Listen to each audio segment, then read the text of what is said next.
What's up, y'all? It's your boy Niner Faithful. I'm not even gonna ask how anybody's doing because I know y'all probably doing pretty shitty like me. Anyway, we're gonna of course break down that what the fuck game that we all resist on Sunday. But before we do, of course, we got to remind everybody to stay tuned to the end of the show to get your special coupon code to save 10% off of For the Faithful by the Faithful. Season 2 apparel exclusively available at ninerfaithfulradio.com/shop. Save 10% by using our shop49ers.com affiliate link and help out Niner Faithful Radio. Link is in the description of this video or podcast. And of course, go to seatgiant.com and use the promo code Niner Faithful Radio to save on all your theater, concert, and sporting event tickets, as well as help out the show. Follow us on social media. Jason does a bang up job on Facebook, Instagram, and Tumblr at Niner Faithful Radio, and on Twitter at Niner Faithful R. To see everywhere you can subscribe to the podcast, go ahead and visit ninerfaithfulradio.com/subscribe. Make sure you catch Jason and Jamie on NFL Weekly News Wrap every Friday at 7 p.m. here on the West Coast. And check out all our game day shows for Week 7 coming to you pregame at noon. Halftime will be at halftime. Our halftime report will be at halftime, and the postgame will be coming at 9 p.m. Ladies and gentlemen, faithful of all ages, let's get the show cracking.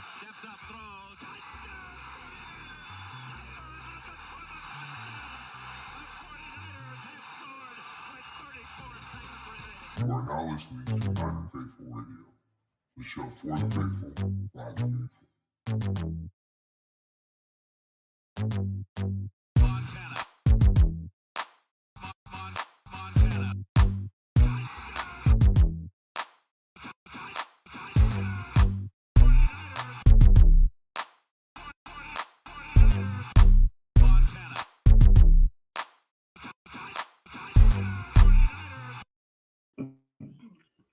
Let's crack it, Jason. How you doing, bro? What's up, man? It's another day. That's for damn sure. Yeah, right. Another day, another dollar, as they say. I don't know You what's must have got a inflation. It's raise. probably like 10 cents. I know, right? I know, right? Anyway, yeah, so like I said, y'all can't just tell I'm distracted. I got to pin up the show. Anyway, so what the hell is going on?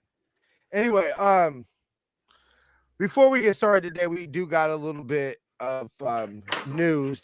Former Niner 5th round or 6th round pick, I believe it was. Hold on, let me see. I'm looking at it right now. Give me a second. Former San Francisco 49er tight end Delanie Walker announced his retirement on Tuesday, calling it a career after 14 seasons in the NFL. The three-time Pro Bowler spent 7 of those seasons from 2006 to 2012 with San Francisco. Walker was selected by the 49ers in the 6th round of the 06 draft out of University of Central Missouri. During his time in the Bay, Walker amassed 123 catches for 1,465 receiving yards and 8 touchdowns in his 99 games. I was part of both the 2011 NFC Championship and 2012 Super Bowl teams. Walker went on to play another 7 seasons with Tennessee. In his first year with Tennessee, Walker was selected as a team's Walter Payton Man of the Year nominee. He ends his NFL career with 5,888 receiving yards, 37 total touchdowns. Mr. Delanie Walker, big props. Yeah, enjoy your retirement, man. First thing that comes to my mind when I think of Delanie Walker is how he should be a Niner hero. He should. He should be on my wall next to John Taylor because he should have caught the game-winning touchdown in Super Bowl 47. Yeah. That will forever be the thing that comes to my mind with Delanie Walker. Congratulations. I mean, for a 6th round pick, hell of a career. Oh, yeah, for sure. You know, raise your hand if you wish you had your Delanie Walker's career in the NFL. I mean, 99.9% of the peoples who are watching this podcast hands should go up. Thanks for the like, baby. Wifey liking the podcast. And if you're not, and if your hand isn't up, I hope you're Travis Kelce, George Kittle, Damian Walker. Brett Jones. Yeah, just Vernon pick Davis. any starting tight end right now Yes. in the NFL. Yeah, pretty much.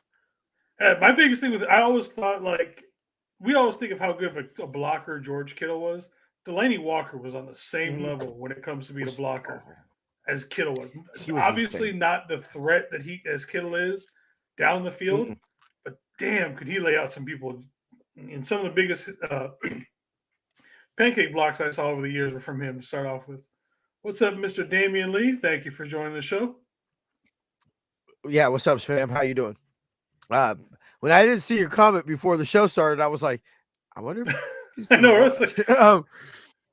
So I was like, man, I gotta go. Did I tell you I was that makes it seem entitled, but I was over in Beto's stream and I was talking through chat. I'm like, hey man, how did you get that? He's like, it's because I'm the X-Men Apocalypse. I've been there throughout time. I'm just like, man, this motherfucker.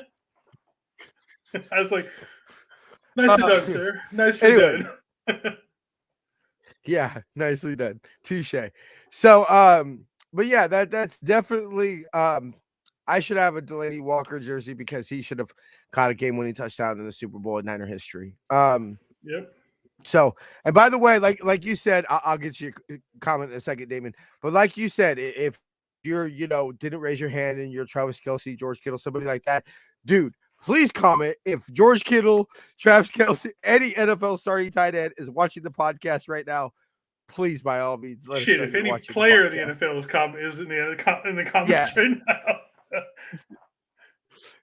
Like, for sure, thank you so much for watching the show. Unless you're a shecock, then fuck you. Okay, let's see. I know what's wrong with the team. The offense needs a culture shock. Everybody's done. Immune to Kyle. It mostly got paid. I think Kyle's message is stale. He's coming right off the jugular. Right off the jugular.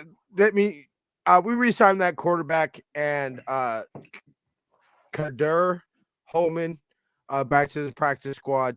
Just to get that out the way before we jump into the wraps. And by the way, we got a record to the Falcons from it's now 48, 33-1, and we're 19-21-1 in Atlanta. Okay, so that was that. But I mean, you and I, most of our pregame talk was really about Kyle. That was pretty much most of our talk. That wasn't, hey, what's up, bro? How you doing? Type of shit. Shooting this shit type of shit. By the way, I actually have to get watching the Food Channel. I've been slacking on that. Because we've been busy. But I gotta get up at 3 tomorrow. Anyway, so something, yeah, okay. Kyle's messages has gotten stale. I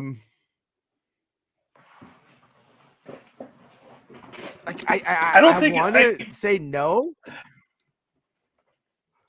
Go ahead, Jason. I don't think it's necessarily that it's gotten stale, per se.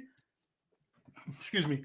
I think that Kyle, staying with the whole Kyle point, Kyle does not know how to get out of his own way. Kyle has certain specific things he wants to do. When we're behind and we can't move the ball, screen pass. If we're ahead and want to run the clock, screen pass.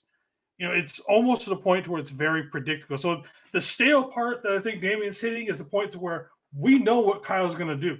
When Kyle panics, he goes to screen passes over and over and over and over. And it's almost like he can't script anything to make a comeback besides that. And my whole thing about it, because what did I say? Is I said, what's pretty much been our offense the last 2 years? Screen pass left, screen pass right. and basically Debo, either George Kittle doing his thing and kiddling people all around the field, or Debo basically knocking out mouthpieces and deboing people, which will be a t-shirt coming soon along with Bo saying. I'm trying to work that out, exactly the sayings. But Yeah, I mean those are basically been what our offense, which aren't sustainable. We are not a football team, and this is what I brought up, and really want to say Damian brought up a good point, but kind of what I brought up a little bit when I said it's the issue I keep on having is we're not. It's the philosophy we have. Fine, like the philosophy we have is great for winning in the playoffs, and when you're clearly better than other teams, right? When you're clearly better than other teams, we see 2019 playoffs, perfect example. What we did to the Cry Girls last year, perfect example. On it working, but it was clear in Green Bay it wasn't working, and it took special teams. You know, it took an amazing defensive effort at special teams. Because let's not even talk about the Talanoa play. Let's talk about the Jimmy Ward blocked field goal before halftime. Yeah. You know, let's not disrespect that either. So, miracle plays aren't a sustainable formula for winning, because those miracle plays go against you too. You know, 3rd and 15 in the fucking Super Bowl. How many times do you think that will ever happen in Super Bowl history? 3rd and 15 completed with the type of shit that, like, him backing up as far as he did, and all that shit that had to go in that play to make that 3rd and 15. How many times do you think that happens in NFL history? Not that many. Handful. So miracle plays go against you. But how many times do you think the clinch by the inch happens? Let's be real. 9.999999% of the time, the Niners lose that game in Seattle in 2019, and we're on the road to Philadelphia. Can we all agree to that? That 9.999% of the time, Niners lose that game week 17 in 2019, and we end up going to Philadelphia instead of resting and playing Minnesota. Then 2 weeks later. That's the truth. So that's not sustainable. We're not a team that can play from behind. Now, is that a Jimmy issue or is that a Kyle issue? Because I will say that it's one and the same. You haven't been able to separate the Kyle issue from the Jimmy issue. Because let's be real, you can't judge Kyle by Nick Mullins and CJ Beathard. If anything, they prop Kyle up. Not the picks themselves, but the production. You know, CJ Beathard is not a 3rd round pick. The pick was horrible, but the production he got out of him, I mean, what do you expect? Same with Nick Mullins. To have Nick Mullins mentioned in the same sentence as Andrew Luck and Patrick Mahomes in anything is something that Kyle should be able to put on his resume forever. But is it a Kyle? And we're not going to be able to find that out, unfortunately, until next year. Because this is my thing about it, and I want to read this because this is kind of cool a little bit. But Jimmy with his 296 yards and his 2 touchdowns have passed cap in both categories in Niner history. He is only 9 touchdowns away from passing Alex Smith, and let's just say 2,000 yards away from passing him in passing. Is Jimmy Garoppolo a better quarterback than Alex Smith? No, I don't think so. I would really not like by far. see Even Alex remotely close to being Alex Smith. I would really actually kill to see Alex and Kyle's offense. This would have been the perfect offense for Alex Smith. Honestly, this would have been perfect. Because you want to know why? You want to know why? Because Alex would have never turned the ball over. Yeah. And I think, but also, like, you want to talk about, like, combine the 2 quarterbacks. He has the best of both Jimmy and of what we could possibly get out of Trey. And I say possibly because we still really haven't seen everything Trey brings to the table. Slightly less athletic, but I see what you're And saying. slightly less In the fact accurate, that but Alex wasn't we meet in the middle. but yeah, and you know, Alex wasn't a statue back there. I mean, Alex wasn't a statue. So, and I always will say this, Alex, lightweight clutch. Yeah. You know, there were some times that I won't even Alex, say lightweight. You know, I will say he was. He came through in the end a lot of times that people don't want to talk about. And He just the didn't have thing the about playoff it, wins. and you could point, which you could point to a lot of, I think, the problem with Alex Smith's career, and you could point to maybe him and his injuries and whatever, just certain things to being a part of the reason. But he played a lot for a lot of bad Niners teams. You know, and you saw when he finally got the right type of coach around him, and you know, we drafted Crabtree. You know, we had Vernon, obviously Frank. You know, drafted Michael. You got that type of team around him. Alex made some noise. Now, I remember, you know, Alex had his limitations and everything too. Just think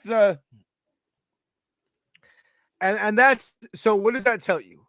If Jimmy Garoppolo yards, I think will be a little bit more difficult, but very possibly that Jimmy's going to pass Alex Smith in touchdowns. Yeah, this year. I would greatly hope we're in serious trouble if Jimmy Garoppolo doesn't throw 9 more touchdowns this season. We're in serious trouble because either he's hurt or there's a significant drop off in his play that maybe he should be benched if he doesn't throw 9 touchdowns in fucking 11 games. Or it turns into the 2019 playoffs where we just don't let him throw but 2 times a game. Okay. That's about something else that can go. Cool. Which I'm all for because that means that we're generally winning.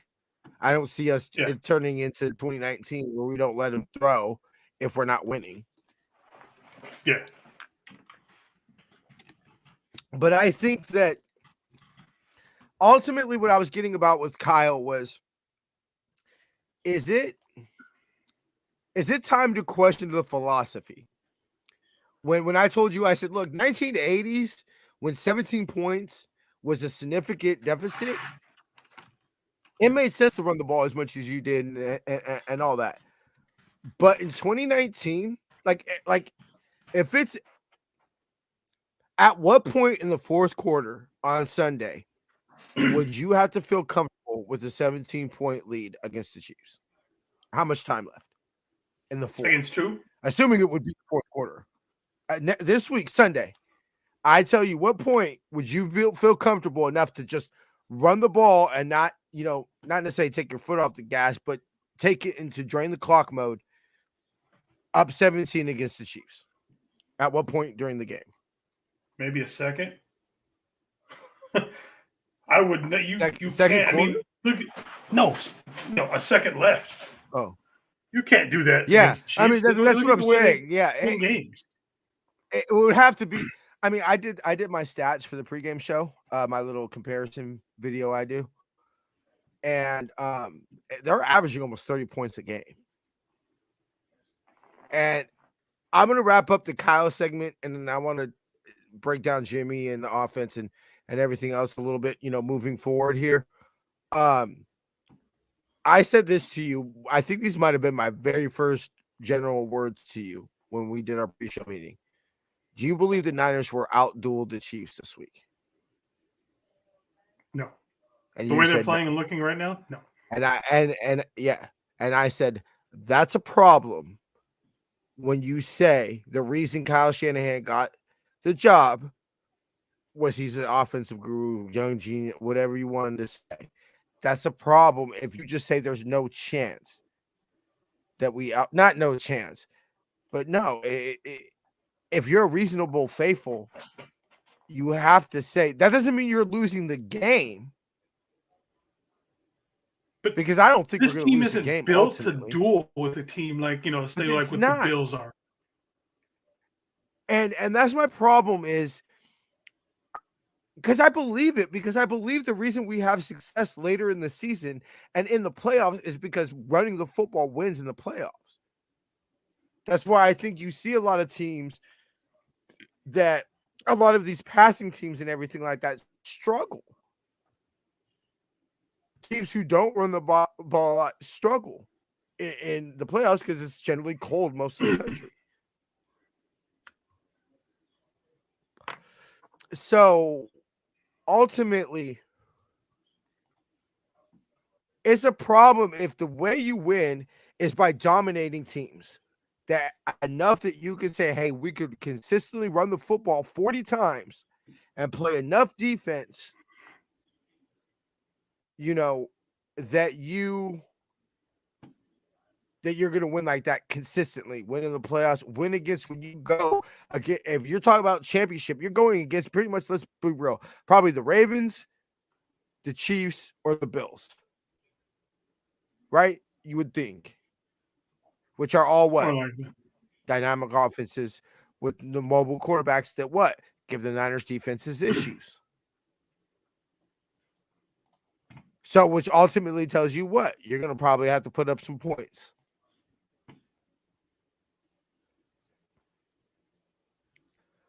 Because when you play Patrick Mahomes, when you play Justin Herbert, when you play Matthew Stafford, which I just named 3 quarterbacks that we were playing up, they can make you could shut them down all game. But if you're only up by 6, they can make the play.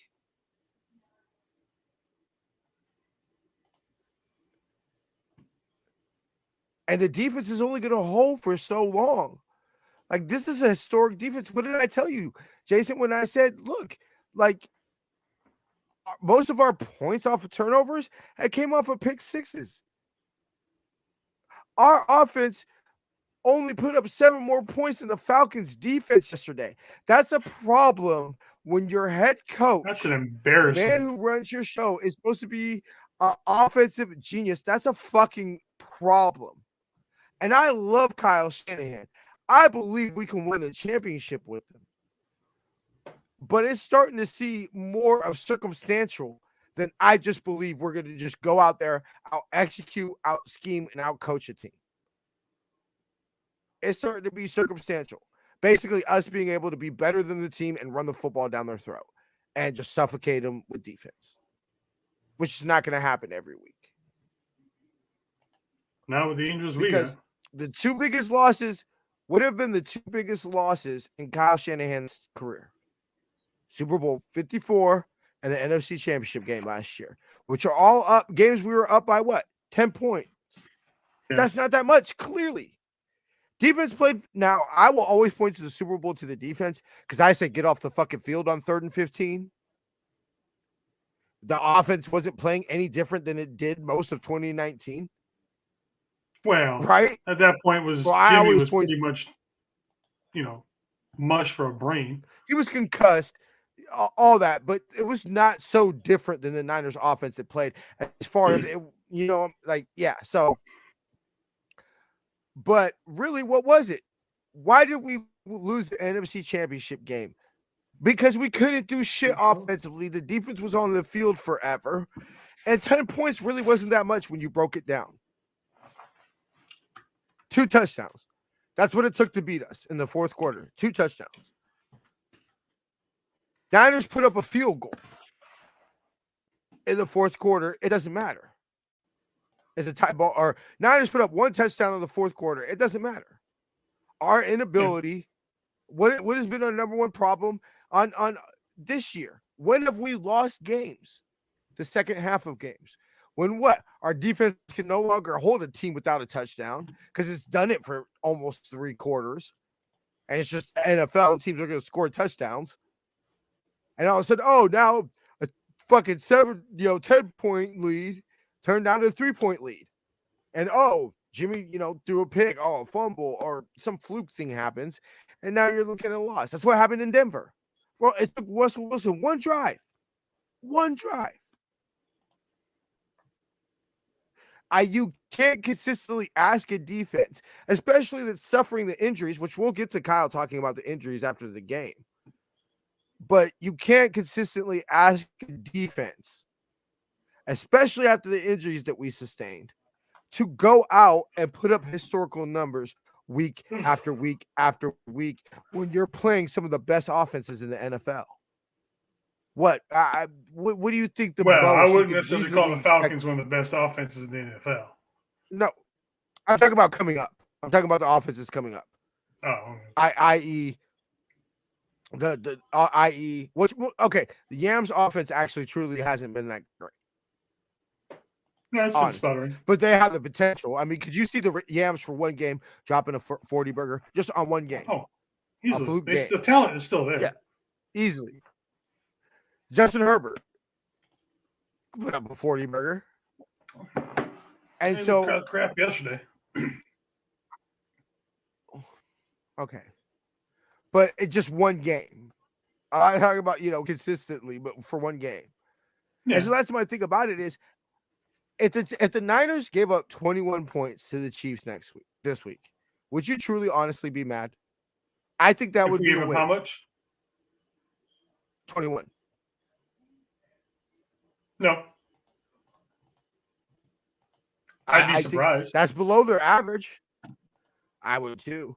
But their average, I honestly think, give you a key. I'm leaning 27-24 Niners. It's going to be about the game we're going to have to win. So you think it's going to come down to kind of like the Bills game where it's going to come down to the last play?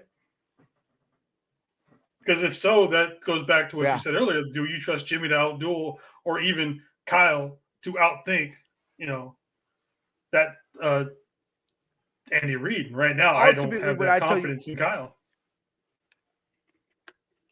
But what I think it is just going to be a defense-led game. I'm looking at the prospect because I have a feeling there's just some magic in Levi's this year. Because what has ultimately this year told us? It's been the reverse trend. Niners are 1-3 on the road and 2-0 at home. If you would bet money that it would be the opposite. We'd be 4-0 on the road, or 3-1 on the road, and 0-2 at home. Not necessarily. I wouldn't say 0-2 because you would think we'd be able to beat the Seahawks at home. But whatever. I mean, it's the Seahawks, fine. But so defensively, I don't know. Let me play the Kyle clip just so we can, because there is some good news. All right, guys. Injuries from the game. Mooney had a groin. He's day-to-day. Hopefully he'll be ready for Sunday. McGlinchey, calf contusion, day-to-day. Hopefully he'll be ready. Charlie Warner, AC sprain. He's day-to-day. Huff had symptoms this morning. He'll be in the concussion protocol. Flanagan Fowles, knee tendonitis, should be fine. Drake Jackson, knee sprain. He's day-to-day. Samson Ebukam, his Achilles tendonitis, he's day-to-day. I think it was real early in the game because we took him into the tent early. I know that. He passed it then. He passed one after the game, but then there's always a third one the day after a game, and he came in with some symptoms today, so that's why he's in it. So the positive news out of that is that most injuries seem day-to-day. Huff's is scary because it's in concussion. There's no timetable for it. You can't say it's a sprained knee, should be right. Worst comes to worst, miss a week. A concussion could last. He could wake up tomorrow and be fine.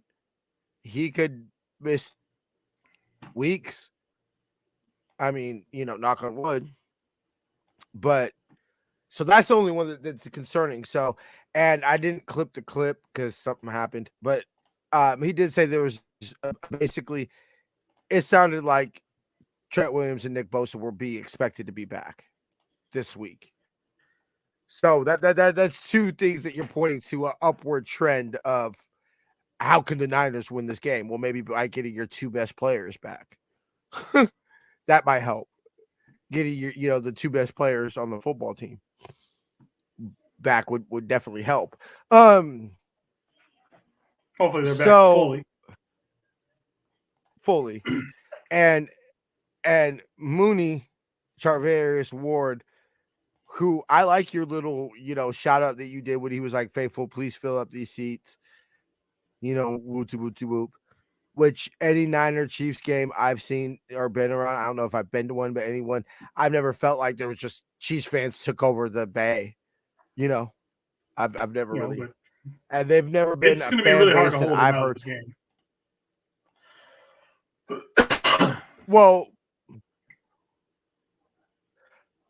I don't feel that there's not going to be more Chiefs fans at Levi's than Niner fans. I've never even heard of them being a fan base that traveled like that. I've heard in the city, Kansas City, they're psycho about the Chiefs and all that. But as far as like traveling fan bases, us and the Steelers and Cry Girls are really the only ones you hear as far as like takeover stadiums. Even Whackers fans, everybody talks about them. I've never really felt like they've taken over a stadium. So I think Charvarius Ward plays. Now, how healthy is he? Our players simply, Samson going on and off the field. You know what I think that was? We just simply don't have players. I can't let my team down. They need me. Who else is there? I can't. You can't be with. He toughed it out. Core of your football team. If your core of your football team is your D line, you cannot be without your four starters, because that's what would have happened yesterday if Samson went out of the game. We'd have been without all four of our starters. Javon Kinlaw. I know we didn't get to start.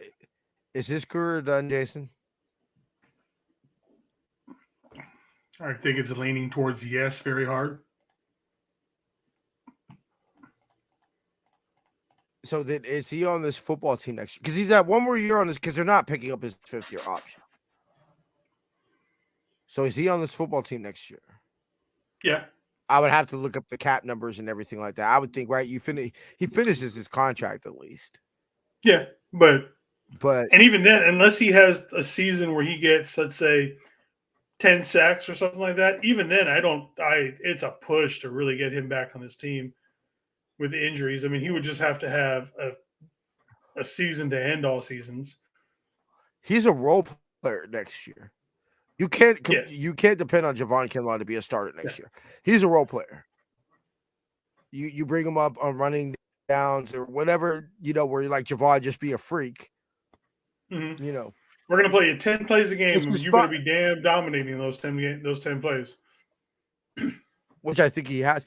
Which the sad part about Javon Kinlaw is it wasn't necessarily that everybody talks about his injuries and everything like that. Well, it wasn't necessarily that he was a super polished player coming into the pros. No, he still needs power. Which is fine. All rookies do. Not everybody's Nick Bosa, who's just basically built to, bred to rush the passer. Which even Nick Bosa would tell you there's things that he had to work on. So he just hasn't had the reps to develop those skills, and that's the sad part about Javon Kinlaw. Is that I agree with you. The sense is that I think you have to. I think he will finish his contract. You just can't. You can't give up on the pick that was. And I know this is unfair, but you can't give up on the pick that you got for DeForest Buckner before the rookie contract's up. It won't. You just can't do that. 9 times out of 10, he would have to do something that would be like a discipline issue for them to be like, okay, look, it's not Yeah. worth trying to get this last year out of you. And off the field, besides the whole thing with Cone, there really hasn't been an issue with him. Cone caught him on a bad day and he went off on him and blah. But besides that, he's just kind of a geek and geeky off. He's eating squirrels, hunting squirrels. He's just a country boy doing things. So I mean, Yeah. So I don't see him being an issue off the field. Just that incident with Cone. Take that away, he's fine. Which, I mean,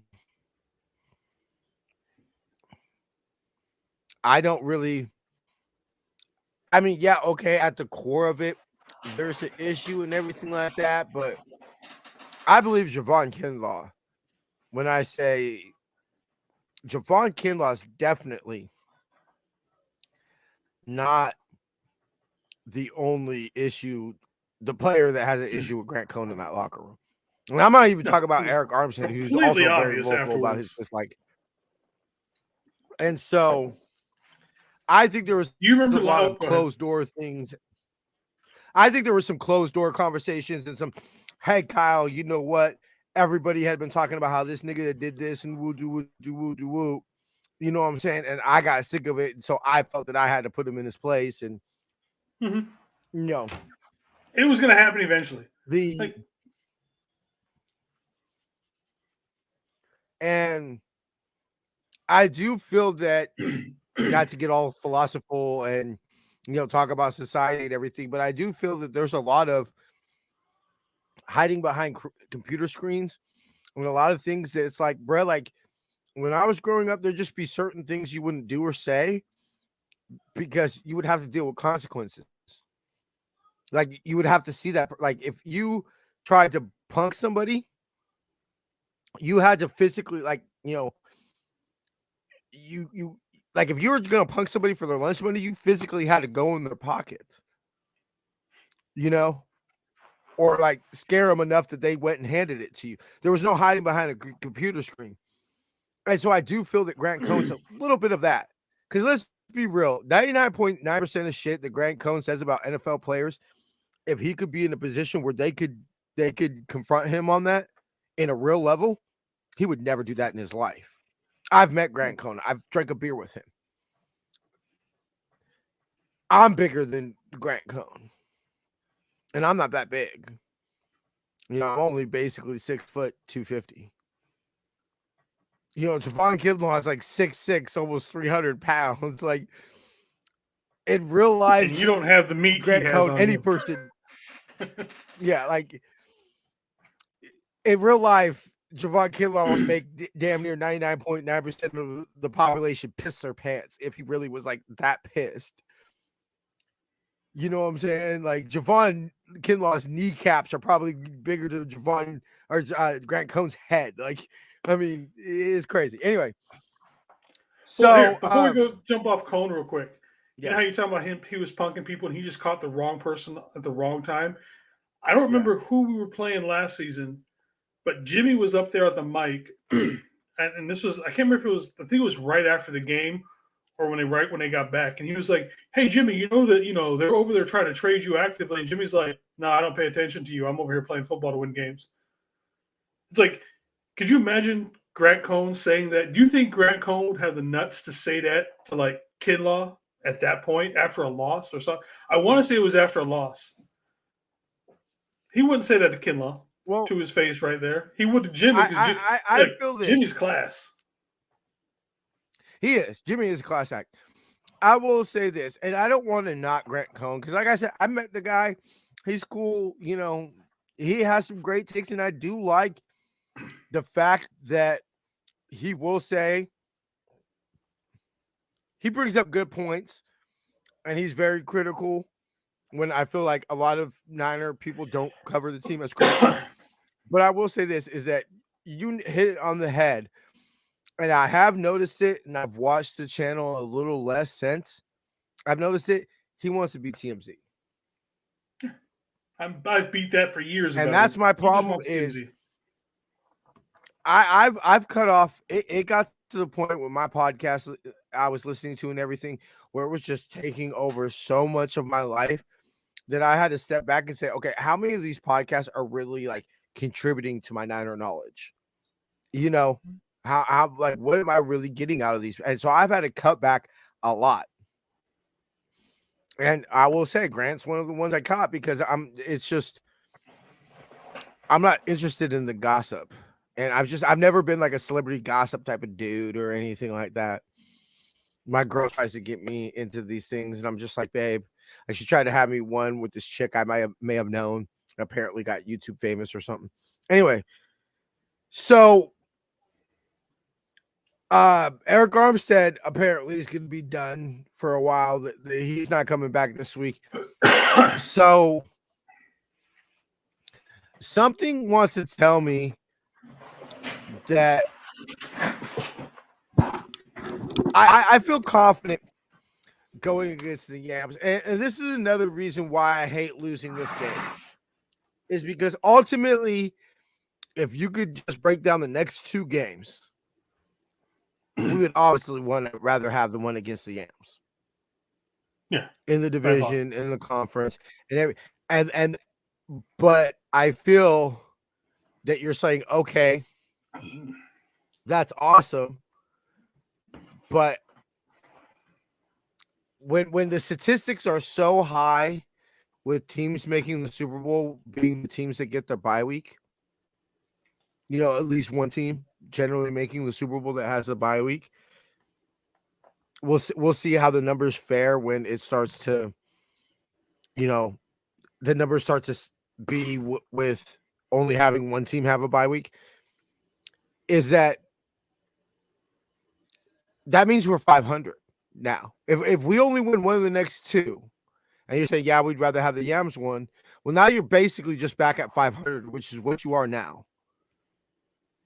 And ideally for the playoffs, sure, you're up 3-0 in the division.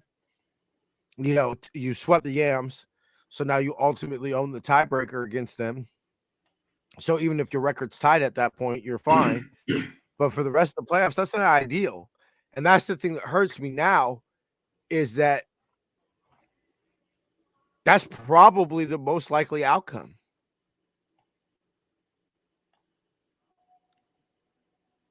Because I find it very difficult.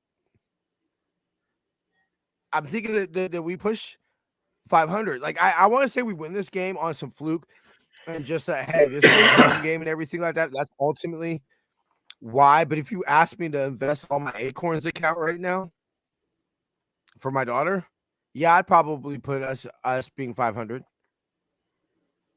Yeah. Because there's been nothing to show that this team's consistent enough. Dude, we haven't won back-to-back games all year. Well, it's kind of going back and back. Well, I mean, and there's factors there, obviously going across the East Coast trip, which ultimately, this is another stat. Now, I was going to bring it up on the pregame, but I guess I'll bring it up now. Is what nobody's talking about is everybody pumps up the Greenbrier.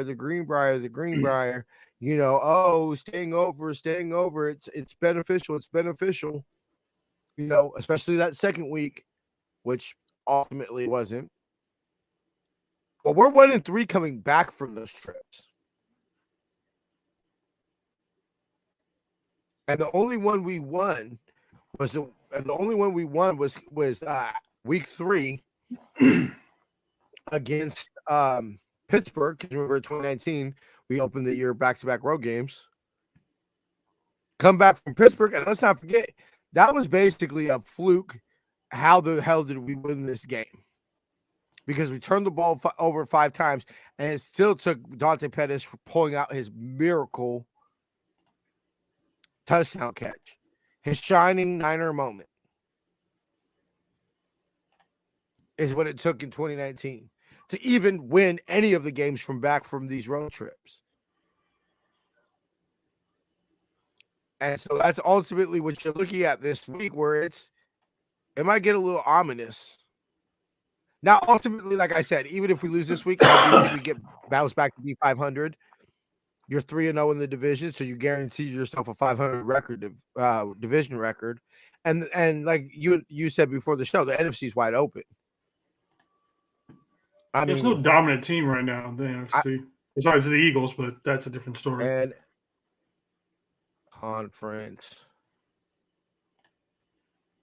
FRENs standings.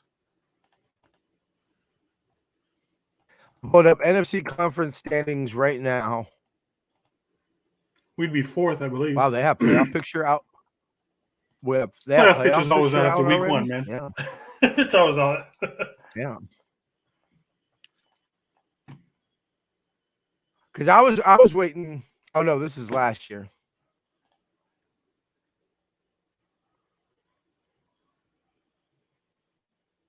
Yeah, okay, this is last year.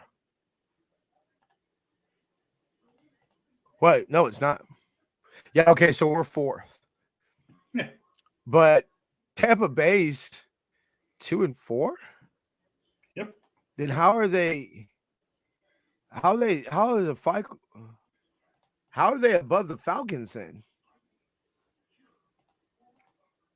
Did they beat the Falcons? Yeah, they beat the Falcons the week before. Yeah, but they're not tied. Falcons are 3-3. Oh, okay. Tampa Bay's 3-3. My bad. Tampa Bay's 3-3. Okay. Okay. My bad. I'm mistaken. Okay.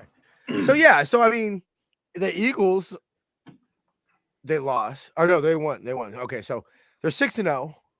Oh no, this is week 6. Oh, this is last week. Wait. I'm confused. Which one are you looking at? Okay, hold on. My bad, y'all. This is so fucking confusing. Okay, let me click on this one. Because it's saying week 6 matchup, but it's showing everybody 3-3 and okay, conference. Here we go. NFL standings 2022. Okay, yeah, we're 4th or 5th. First, second, We third, can't be 4th. We can't be 5th. We have to be 6th. 4th. We're My the bad, worst 5th. division leaders. We're 6th. Oh, then it's not doing it by playoff. Okay, it's doing it strictly by record. But what you got? 4-2, 5-1, 5-1, and 6-0. So that's nobody running it away from it, and that's the Eagles, Minnesota, the Giants, Cry Girls, and Tampa Bay, all ahead of us. We play Tampa Bay this year. We don't play the Eagles, Minnesota, Cry Girls, or New York, but ultimately. The NFC East, well, they're not having 3 teams from the NFC East. I think either the Cry Girls or the Giants are going to fall back to earth a little bit, you know. You think the Giants beat each other going? up? No, I legitimately don't, because what's more to me? What's more sustainable? The Cry Girls defense is really that good. And then they get Dak back, right? They play better without Eagles, Dak. I mean, fine. But you get the Eagles or the Giants doing it with God knows what. Daniel Jones. I mean, okay, so you're going to be better that you're going to bet that Daniel Jones is going to be more consistent over the rest of the season than Jalen Hurts or Dak Prescott / Cooper Rush. Well, I believe Cooper Rush. That Daniel Jones will be more consistent than Cooper Rush over the season, but not over Dak. I don't know. And I honestly don't think Dak's that great. I don't think Dak's that great of a quarterback. I honestly think Dak's a lightweight like Jimmy with a better arm and can move. And because what is ultimately Dak benefited from mostly in his career? Zeke, the offensive line. The same way, if you listen to the interview, I watched the interview with Barry Sanders, where he basically rips Emmitt Smith a new asshole and pretty much says, could you imagine what I would have done behind that Cry Girls offensive line in the 90s? He said, I don't think Emmitt Smith's that good. I said he benefited from being probably behind one of probably the most best lines in NFL history. So The NFC doesn't scare me, but ultimately, this just doesn't. My eyes are starting to tell me that this might not be the type of contender that we think it is, because in our losses have we looked like Super Bowl contenders? No, we haven't. We've looked like a pretty bad football team. Minus the Bears game, take that one away. Yeah, definitely. Offensively,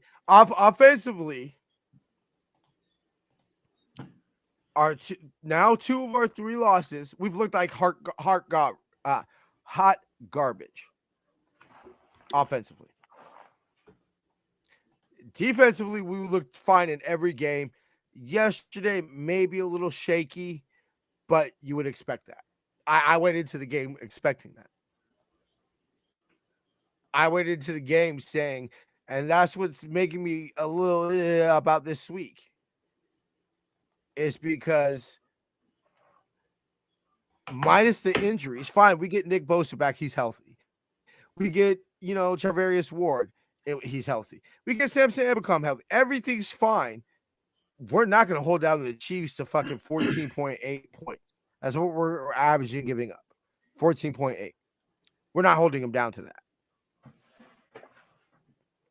So yet again, we're going to have to lean on the offense, and that hasn't been sustainable. It's not sustainable that D's going to get a pick six.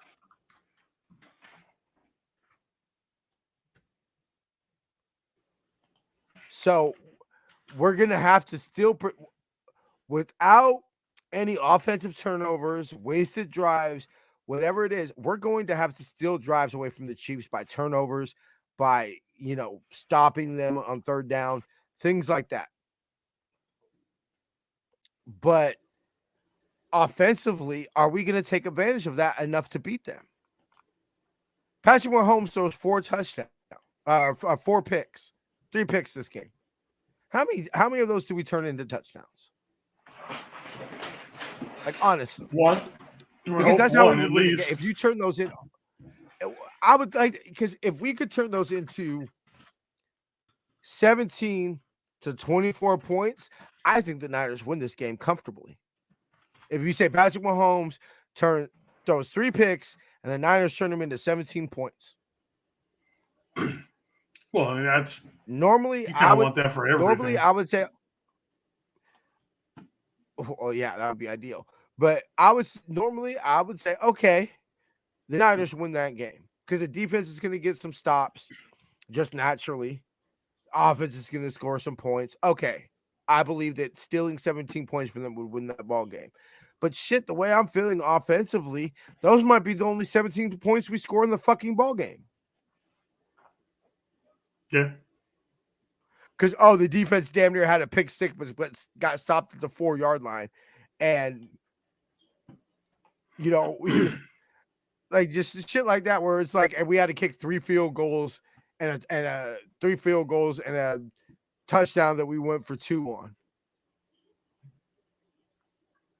Like that almost seems like what would happen now, where it's just like, wait.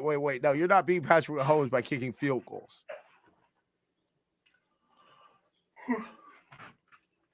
Like it's 4th and 1 at the 45 or the 33. It's a 50-yard field goal. Right? We all know Robbie, despite being taken off the injury report, he's not 100% healthy. It's 4th and 1 at the 43. Is a 50-yard field goal.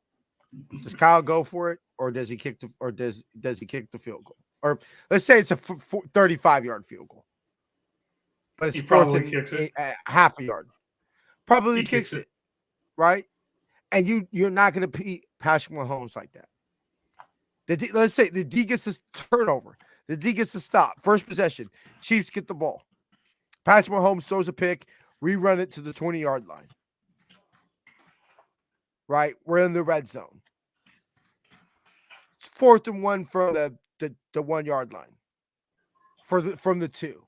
Because that 4th and 1 from the 1-yard line, I think Kyle goes for it. But 4th down and 1 from the 2-yard line. He kicks the field goal. And it's like, you know what? You're probably not gonna beat Patrick Mahomes by doing that. Because how many more stops is your defense gonna get now? Because they might go back, and that next drive they might score a touchdown, and now you're 3-0 momentum just turned into a 7-3 deficit. And now you're battling back the whole game. Because their defense is a lot better than that 2019 defense.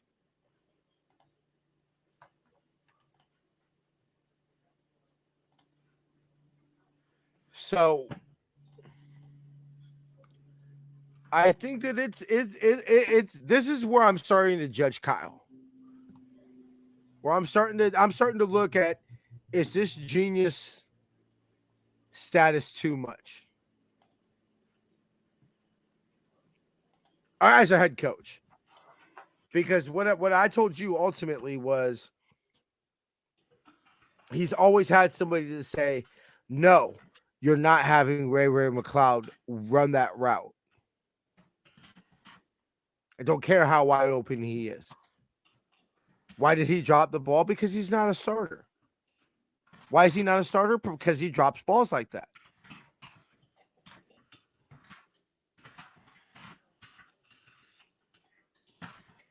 Why is Charlie Warner running that route and George Kittle isn't?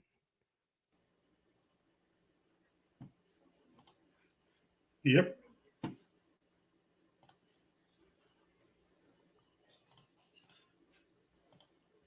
Because if and I understand that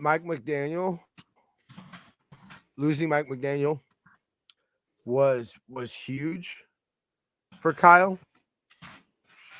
But if your success as a head coach was tied to somebody that ultimately you could have no higher than assistant head coach / coordinator, that's a huge problem.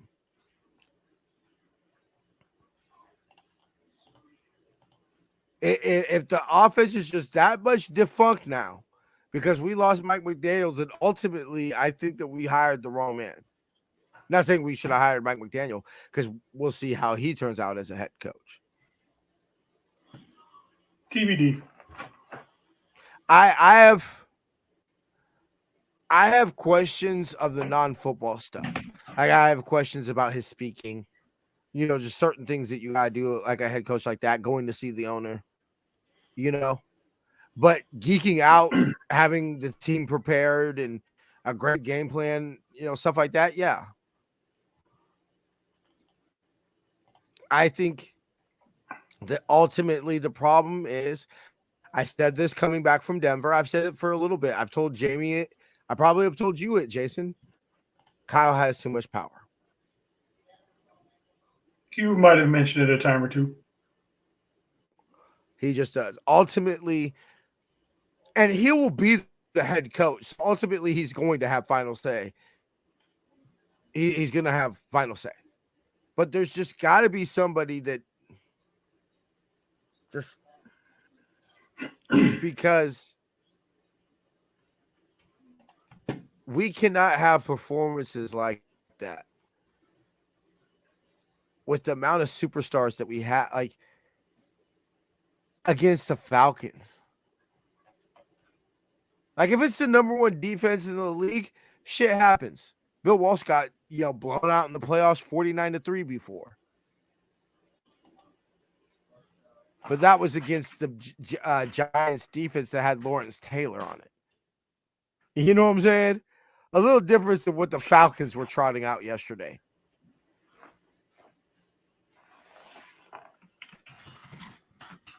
So,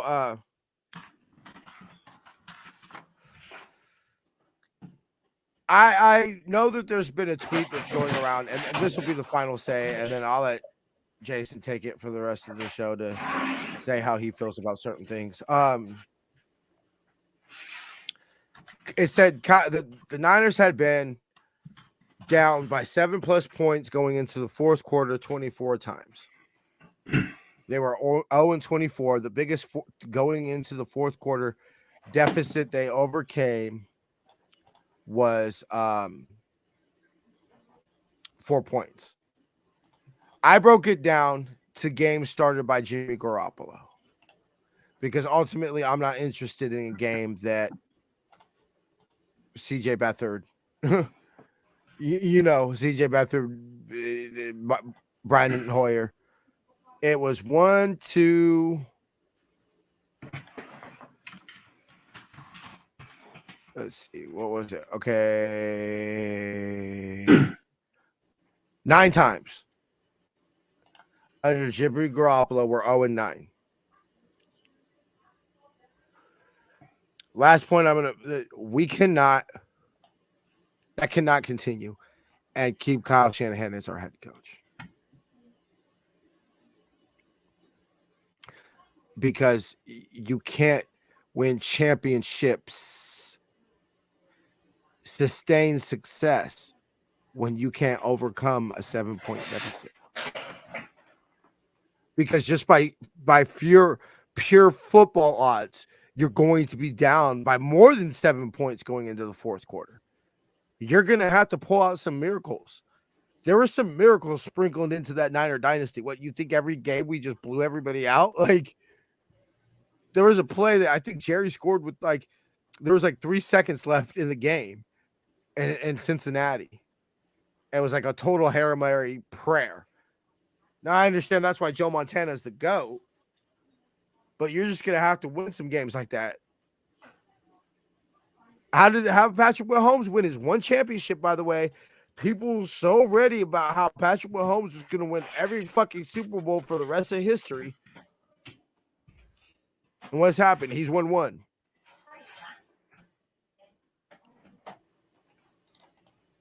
So, Jason, take it away. Final thoughts. I'm gonna stop ranting. It was a disappointing loss simply because, as many of us who cover this team have said, we should have won this game. If you look at it, just talent. If you look at the way the Falcons won, they won by doing exactly what we do to every other team: ball control, running the ball. Mariota made a few good runs here. At one point, Mariota was out. Mariota had more yards for himself than the entire offense. I think it was 171 to 162. And that was early in the third quarter. It's embarrassing. He didn't even miss a pass until the beginning of the fourth quarter, which is when you look at the way Jimmy played. What? I'm pulling it up right now. First incompletion was on 3rd and 5 with 10:52 left in the fourth quarter. Which, when we've seen Jimmy on, those are very Jimmy-like stats. So, so I'm not going to, I don't know where to necessarily put the blame on this except for Kyle. He got outcoached to an extent. And even with that, I'm hesitant to put on there because we have how many starters off? Yes, we do have more than serviceable backups, but we are not replacing elite talent like Nick Bosa with more elite talent. Yes, we're putting Drake Jackson out there, but we still don't know the extent Drake Jackson's still learning. And it's the same thing with our cornerbacks. Mostly went down. Diamond Denor did not have a good game. Ward went down. So then I think it was Womack that was out there for a while. Womack, yeah. Where's Ambry? He's not ready. Obviously, Jason starting quarter. No. So again, one of the biggest issues I have is that while Kyle's coaching is definitely becoming very suspect lately, at some point these injuries, there's just too much. You can't go. People start and are backups for a reason. Do I like a lot of our backups? Yes. Do I want them to start long term? No. So we like our backups in their role that they currently have, which is backups. Yeah, I don't mind having some of these guys come in for a play here and there, give these guys a rest and everything. But for the most part, you're a backup. Let the elite guys play? What have you, since we've started doing the podcast together in 2020, 2021, sometime around there, we started doing the podcast together. We've always said best Niner offensive line that we could have is when Daniel Brunskill is the sixth man. So, Yeah, but but my thing about it, and what I agree with you, where enough isn't like. That's why I wasn't so. But see, that's why I'm not pointing the finger at the defense, because if you told me, hey, the Niners give up 21 point, like what the game that happened defensively yesterday, if you told me that happened, would I be 100% just floored, totally surprised? No. Now, what would that also mean? I would say, okay, it's probably a close ball game if they can run the ball that much.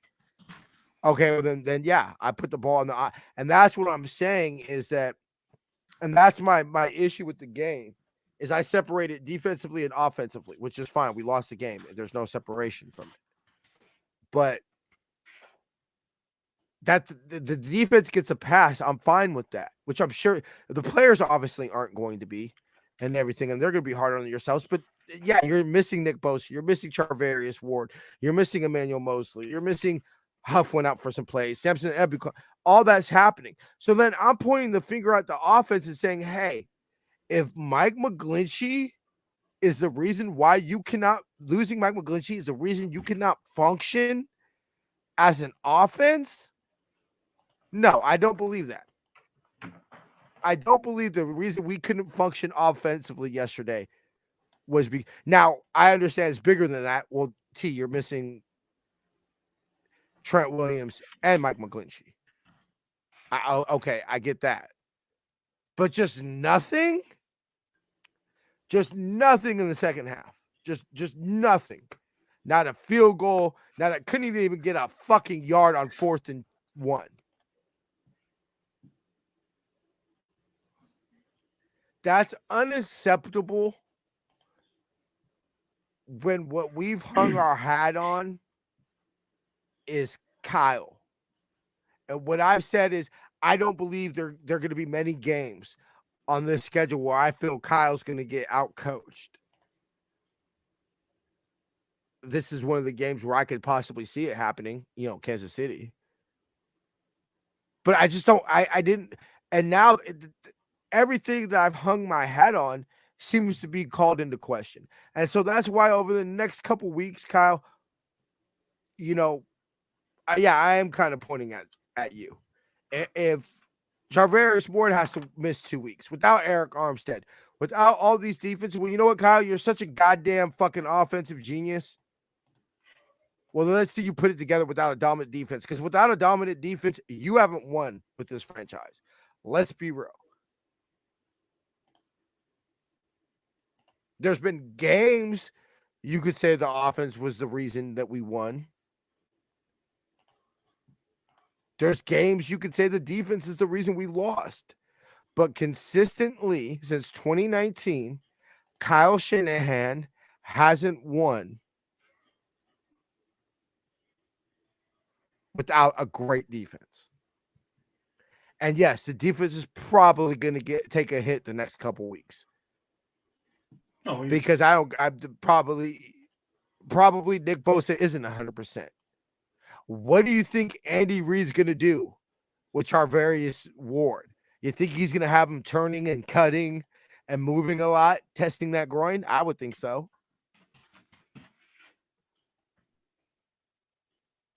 This is one of the coaches that I'm like, this to me, I'm circling this game for D'Amico, saying, hey, D'Amico, you want to show that you're this offensive great.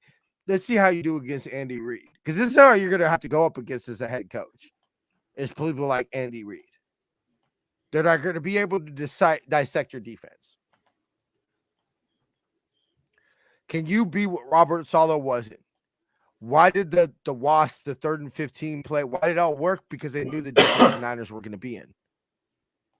So to me, I'm circling D'Amico saying, can you prove that ultimately you're better than Robert Saleh because you can adjust and not be so predictable?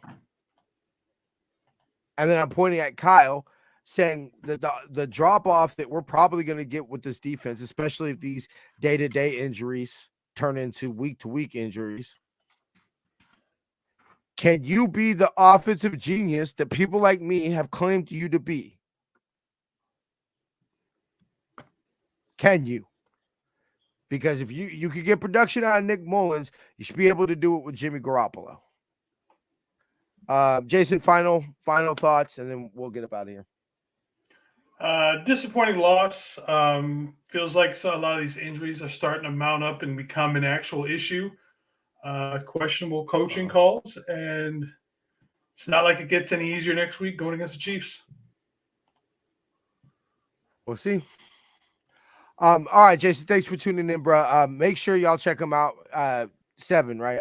We're just gonna say 7 for weekly. It basically depends on what time she gets off, depending on a lot of that. But it's supposed to be 7, but sometimes it's a little bit later. Ish 7-ish. I would definitely say 7:30, but for sure by 8. Because if she isn't on by unless 8, something crazy goes on, it'll be easily before 8. If she's not on by 7:30, 8 o'clock, I would just hop on with you, or do it solo, or we would just hop on together. That wouldn't happen. So y'all make sure to check it out on Friday. We'll go ahead and also at halftime. We'll see y'all next week, bro. Deuces. All right, y'all.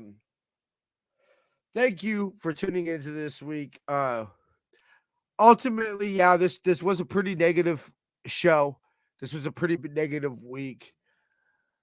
I'll be ready and be positive and have everything, predicting how we're gonna get a dub on Sunday. But this might be a little bit of a rough week. All right, y'all. Well, thank y'all for tuning in. Before we get out of here, we of course have to remind everybody to stay tuned to the end of the show for your special. This is the end of the show. Use the promo code REVENGE to save 10% on all season 2 for the Faithful by the Faithful gear, like this one. So dope.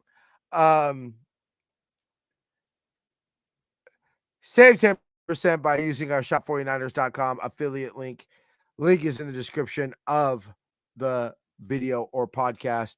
Go to SeatGiant.com. Use the promo code NinerFaithfulRadio to save on all your theater, concert, and sporting event tickets, as well as help out the show. Follow us on social media on Facebook, Instagram, and Tumblr at NinerFaithfulRadio, and on Twitter at NinerFaithfulR. To see everywhere you can subscribe to the show, go to NinerFaithfulRadio.com/subscribe. Check out NFR Weekly News Wrap Fridays at 7 p.m. here on the West Coast. Check out our game day shows. Pre-game will be starting at noon. Halftime report will be at halftime. And post-game show will be at 9 p.m. here on the West Coast.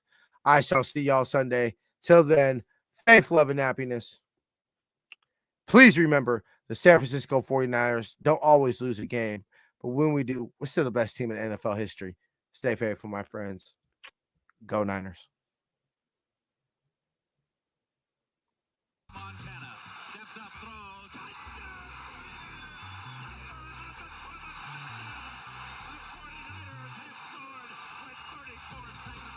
You are now listening to Niner Faithful Radio, the show for the faithful, by the faithful.